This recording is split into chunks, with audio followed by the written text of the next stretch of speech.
आज आम आंब आचार शिखा। एथिपाई आंब को पूर्वर लुण हलदी गोलाई खरारे सुखेकी रखीची। एबे एथिरे अल्प लुण देदेबा, अल्प हलदी गुंड देबा,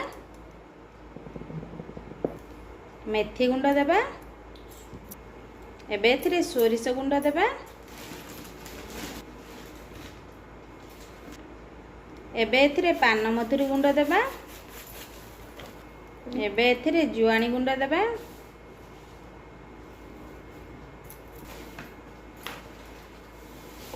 एबे एथिरे कला जीरा देबा। ए सबु सुखा मसला को पूर्वर भाजिकी गुंड करिकी रखीची। एबे एथिरे लंका गुंड देबा, स्वाद अनुसार लंका गुंड देबे। एबे एहाकु गोलाई देबा।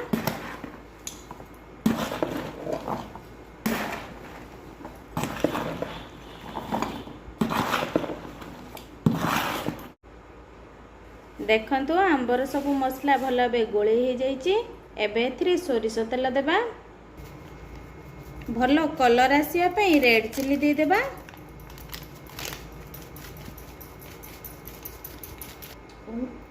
एबे एथिरे सोरिष तेल देबा, आवश्यक मुताबिक सोरिष तेल देबे। एहाकु भल भाव गोलाई देबा।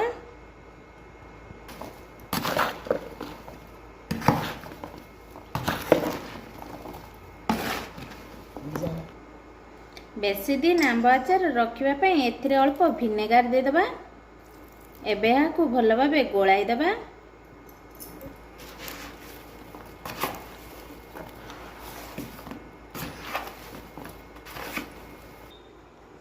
एबे हमर मसला आंब आचार प्रस्तुत हो गला। एहाकु जार रे भरी देबा। जार रे प्रथमे अल्प सोरिष तेल दे देबा। एबे एथिरे आंब आचार भरी देबा।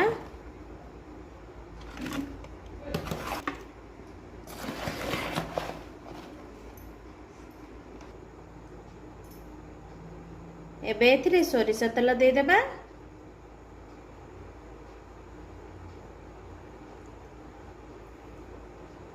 एबे हमर प्रस्तुत हो गला मसला आंब आचार। अल्प लंका गुंड दे देबा।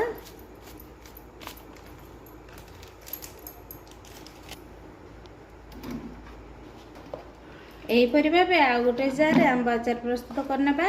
सबु आंब को जार रे दे देबा।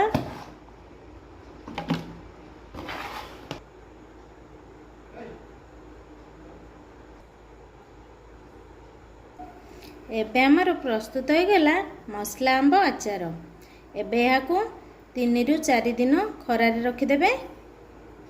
यह भल भाव प्रस्तुत हो जिवो। नुआ नुआ रेसिपी देखिबा पई मो चैनल को सब्सक्राइब करंतु एवं मो वीडियो को लाइक एंड शेयर करंतु। कमेंट और सजेशन देबा को भूलिबे नहीं। Thank you.